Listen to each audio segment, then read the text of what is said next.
Look, I need you to understand something right from the start. I am not what you would call a believer, never have been, probably never will be.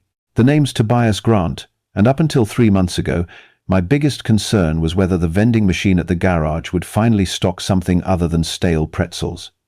I fix things for a living. Cars mostly, sometimes tractors, and on one memorable occasion, a carnival ride that had seen better days. But spaceships? Yeah, that was new. It happened on a Tuesday. Because of course it did. Nothing good ever happens on a Tuesday, and nothing catastrophic ever waits for the weekend. I was closing up shop around 11 at night, wiping the grease off my hands with a rag that probably needed washing more than the vehicles I worked on, when I heard it. A sound like metal screaming, followed by a crash that shook the ground hard enough to knock over my toolbox. My first thought? Meteor. My second thought? Insurance claim.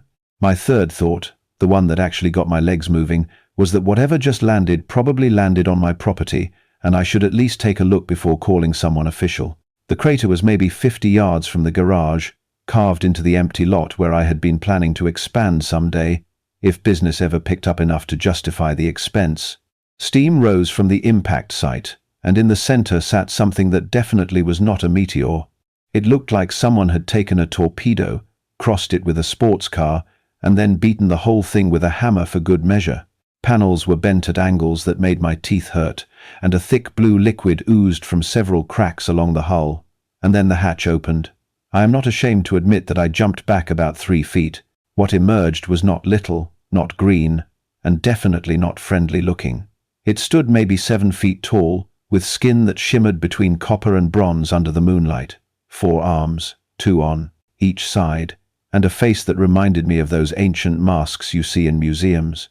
2 large eyes, vertical pupils, and a mouth that seemed just a bit too wide for comfort. "Oh, fantastic," the thing said, and I swear to you it sounded British, posh British. The kind of accent that makes you feel judged for your life choices. Just brilliant. Of all the backwater planets in this sector, I crash on one that still uses combustion engines. I stood there, mouth probably hanging open like a broken mailbox, trying to process what was happening. The alien, because what else could it be, looked me up and down with what I can only describe as disappointment. "Are you going to scream?" it asked, sounding tired. "Please tell me you are not going to scream." The last 3 planets, they screamed. Very tedious. I managed to croak out, "I was not planning on it." "Oh, good. Excellent. Progress." It gestured at the wreckage behind it with 2 of its hands, while the other 2 seemed to be checking itself for injuries. "I require assistance.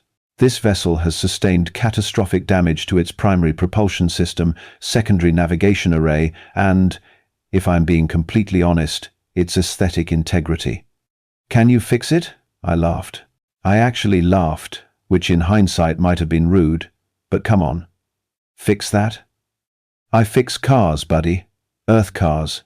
With wheels and gasoline and—" Yes, primitive technology, very quaint," it interrupted, waving a dismissive hand. "But surely the principles are similar? Energy conversion, mechanical systems, basic thermodynamics." "Basic thermodynamics," I repeated slowly. "Your ship probably runs on what? Antimatter? Fusion? Dark energy? Quantum displacement drives, actually, but the core mechanics are not dissimilar to your crude petroleum-based systems. They both create thrust through controlled energy release." The alien paused, tilting its head in a way that was almost, and I do mean almost, human. "I will compensate you, obviously. I have access to technologies that would advance your species by several centuries." "Uh-huh," I crossed my arms. "And what if I just call the government?" The alien's eyes narrowed. "Then they will take me, dissect me probably, study my vessel, and you will receive nothing except perhaps a visit from men in dark suits who will encourage you to forget this ever happened, possibly with threats, possibly with worse. Your choice, Tobias Grant." "How do you know my name?" "It is on your shirt," it said, pointing. "Right, the embroidered patch." I felt stupid, which seemed to be becoming a theme of this evening. Against every instinct that evolution had gifted my ancestors, I said, "Let me get my tools." The next 6 hours were the most frustrating, fascinating, and frankly terrifying of my entire life. The alien, who eventually told me its name was something unpronounceable that roughly translated to keeper of fourth-dimensional pathways, but I could call it Kael, walked me through the repairs. And I do mean walked me through them. Turns out, quantum displacement drives are not that different from a really complicated transmission system. No, not that conduit, Kael said, pointing with one hand while holding a light with another and taking notes with a third. The fourth hand was currently holding what looked like an alien energy drink. The blue one. Always the blue one. How many times must I say this? There are 12 blue conduits in here, I shot back, elbow deep in what I assumed was the alien equivalent of an engine. And they all look the same to me, the one that hums at a frequency of exactly 427 hertz. Oh, of course. Why did I not think of that? Let me just get my hertz detector out of my... Oh, wait. I do not have one because I am human. Kael made a sound that might have been a laugh or might have been exasperation. Hard to tell with alien biology. You are remarkably competent for a Blaze. Species that has not even achieved faster than light travel. We have the internet, I countered. And pizza. I would argue we are doing just fine. Your planet still has war, poverty, disease, and reality television. You are definitively not doing just fine. I could not really argue with that. By the time the sun started creeping over the horizon, the ship was functional. Not pretty, but functional. Kael ran through a series of diagnostics while I collapsed onto the ground, every muscle screaming in protest. The blue fluid, which turned out to be coolant, had stopped leaking. The panels were more or less back in place, held together with a combination of alien welding technology and, in two places, actual duct tape. "This will suffice," Kael announced, sounding almost impressed. "You have successfully repaired a Type 7 exploration vessel using tools that are barely adequate for assembling furniture. I am genuinely surprised. Thanks, I think." Kael looked at me for a long moment, those vertical pupils dilating and contracting in a way that suggested thinking. "You have upheld your end of our arrangement, now I shall uphold mine. What do you want? Technology? Wealth? I could provide you with energy solutions that would make you unfathomably rich." I thought about it. I really did. But curiosity, that terrible human trait that has gotten us into more trouble than any other, got the better of me. "You have been out there, right? In space? Seen other worlds, other species?" "Thousands," Kael confirmed. "Have you?" I hesitated, feeling stupid for even asking. "Have you ever encountered anything like, I do not know, gods? Divine beings? Proof of something beyond just physical existence?" Kael's expression shifted. All four hands stopped moving. "Why do you ask this?" "I grew up religious," I admitted. "Church every Sunday, prayer before dinner, the whole thing. But I stopped believing years ago. Too much suffering, too many contradictions, too many people using faith as an excuse to hurt others. But sometimes I wonder if I am wrong, if there is something out there."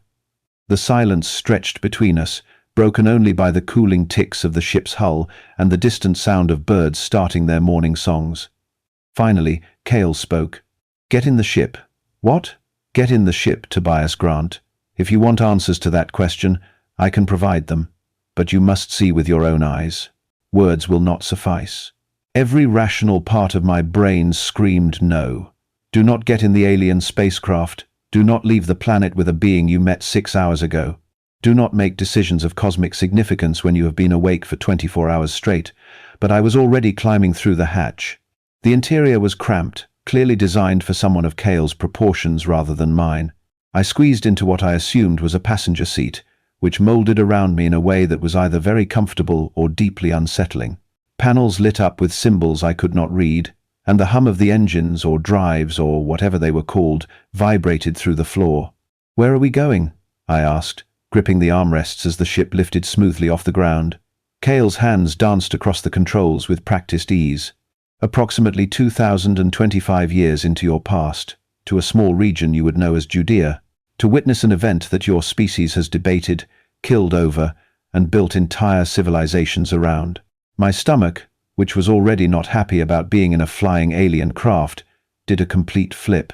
"You are taking me to see Jesus Christ?"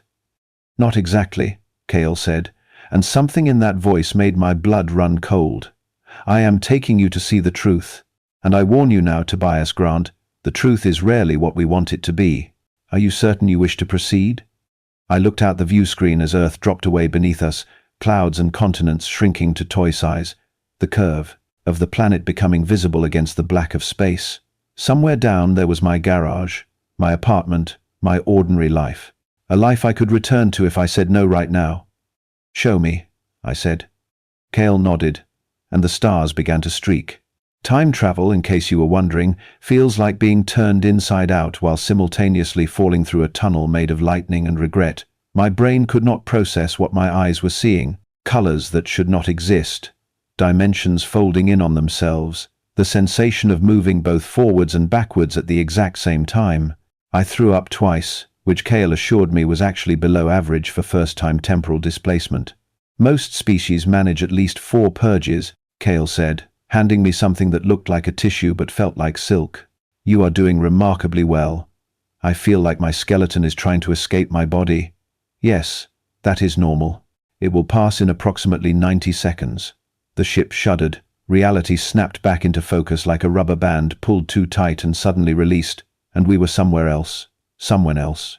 The view screen showed a landscape of rolling hills, sparse vegetation, and a sky so blue it almost hurt to look at. In the distance, I could see a small settlement, buildings clustered together like they were huddling for warmth.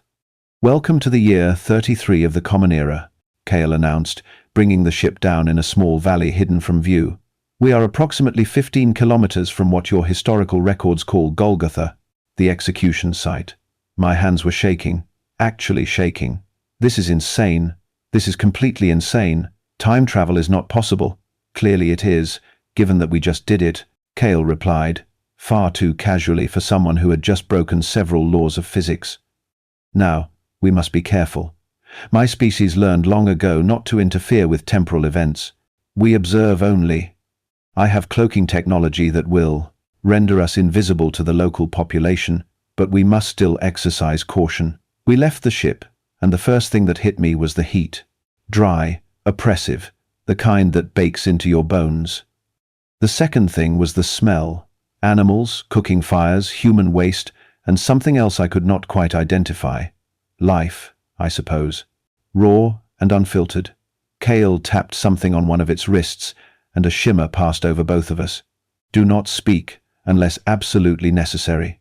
The translation field will handle local languages, but your accent will mark you as foreign.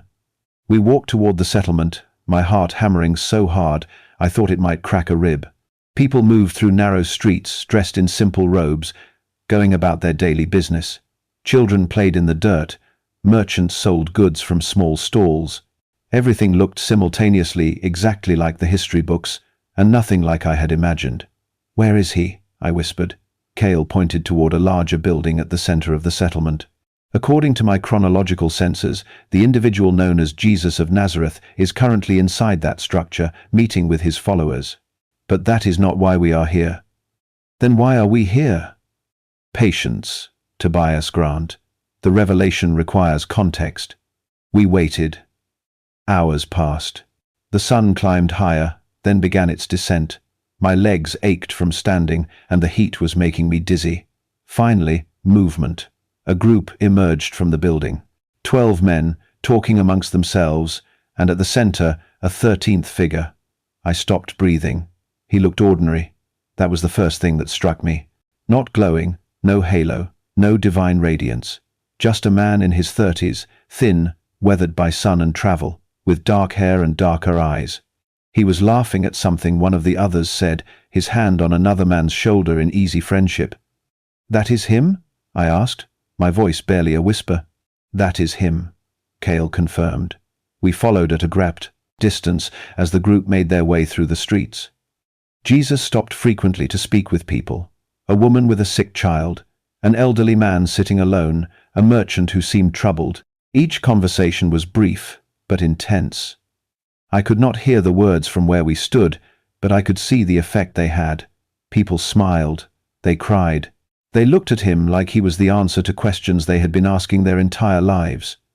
He has charisma, Kael observed clinically, a rare quality that transcends species. The ability to make others feel seen, heard, valued. Very few beings possess it naturally. He is more than that, I argued, surprising myself with my defensiveness. Look at how they respond to him. That is not just charisma. Is it not? Kael's tone was neutral, but there was something underneath it. A challenge, maybe. Watch carefully, Tobias Grant. Watch and learn. The group continued to a hillside outside the settlement. Jesus spoke to a growing crowd, his voice carrying across the evening air. I could not understand the words. The translation field Kael mentioned apparently had limits, but I could hear the rhythm of them, the cadence, the conviction. Beautiful words, Kael said quietly. Messages of love, compassion, forgiveness. Universal concepts that appear in virtually every sentient species across the galaxy. He is a remarkable teacher. But, I pressed, because I could hear the but coming, but he is still just a teacher. The crowd dispersed as darkness fell. Jesus and his followers found shelter in a modest building on the outskirts. We waited outside, invisible in the shadows. I am going to show you something now, Kael said, its voice taking on a weight I had not heard before. Something my species discovered approximately 4,000 of your years ago.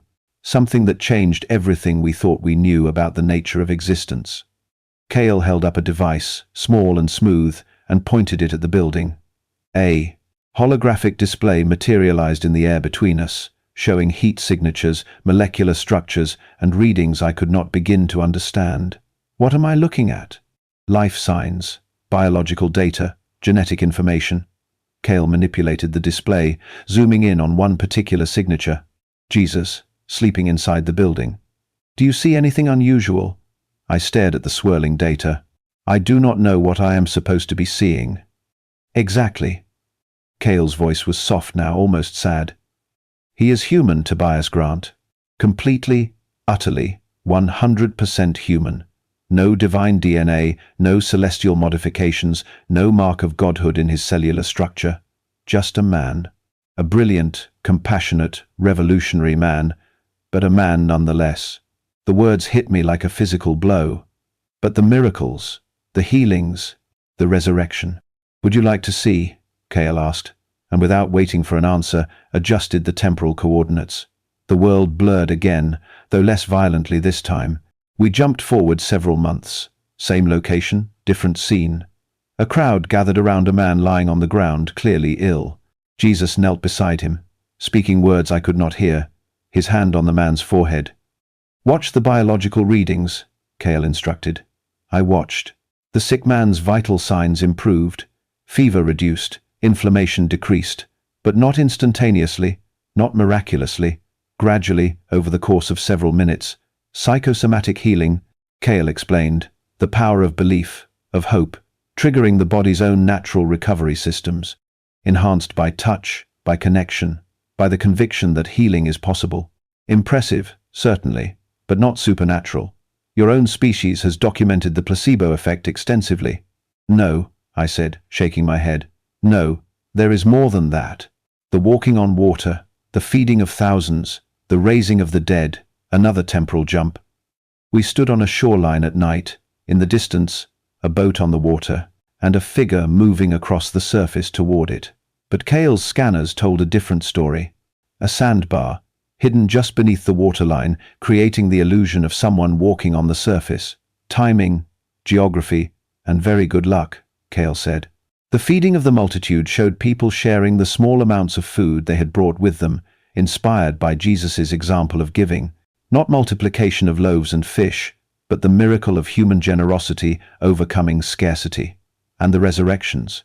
People in comas mistaken for death, given the medical knowledge of the time. People in shock revived by human touch and care. Dramatic, certainly. Life-changing for those involved, but explainable. Stop, I said, my voice breaking. Just stop. Kael powered down the device. I warned you that the truth would be difficult. So what, it is all a lie? Everything people have believed for 2,000 years is just a misunderstanding? Not a lie, Kael corrected gently. A misinterpretation. Your species needed hope, needed meaning, needed something greater than yourselves to believe in, and you found it in a man who preached love and acceptance. The stories grew in the telling, as stories do. Eyewitnesses exaggerated, followers embellished. Believers wanted miracles, so miracles were remembered. I felt hollow, empty, like someone had reached inside and scooped out everything I thought I knew about the universe. Then there is no God, no divine plan, no meaning to any of it. I did not say that. Kael turned to face me fully, all four hands clasped in front of it in what might have been a gesture of respect. Look at him again, Tobias Grant. Really look. We were back in the present moment, watching Jesus sleep peacefully in the modest shelter. Just a man, exhausted from a day of teaching and healing and trying to make the world better. He is not divine, Kael said softly. But perhaps that makes what he accomplished even more remarkable. He had no supernatural powers, no cosmic authority backing his words. Just conviction, just compassion, just the belief that human beings could be better than they were. And he changed the world with nothing more than that. He faced execution, torture, death, knowing that no divine intervention would save him. And he did it anyway because he believed his message was worth dying for. Tears were running down my face now, and I did not bother to wipe them away. But if he is not the Son of God, then what was the point? What does it all mean? Perhaps, Kael suggested, it means that divinity is not something external, not a being in the sky passing judgment. Perhaps divinity is the capacity for love, for sacrifice, for choosing compassion when cruelty would be easier. Perhaps God is not a who, but a what, the connection between all living things, the force that drives beings to care for one another despite every logical reason not to. We stood in silence, watching the sleeping man who would be remembered as the Son of God, a man who was just a man, but somehow more than a man because of what he chose to be. My species spent millennia searching for God, Kael continued. We explored millions of planets, analyzed countless religions, interviewed beings of pure energy and hive minds spanning galaxies. And do you know what we found? What? Nothing. And everything. Every species has stories of divine beings. Every culture has miracles and prophecies. And every single one, when examined closely, can be explained by natural phenomena, by hope, by the desperate need to believe in something greater. But that does not make them less meaningful. If anything, it makes them more so. Because it means you created meaning yourselves. You chose to believe in love and hope and redemption without any cosmic guarantee that those things matter. That is braver than any faith based on certainty. The sun was beginning to rise, painting the sky in shades of gold and pink. Jesus would wake soon, would face the events that history recorded, would die believing he was doing the will of a God that might not exist in the way he thought. And yet his message would survive, would spread, would inspire billions to be better, kinder, more loving, not because of divine mandate, but because one man believed it was possible. Take me home, I said quietly. The trip back was silent. We emerged in the present day, my present day, the sun rising over my garage exactly as we had left it.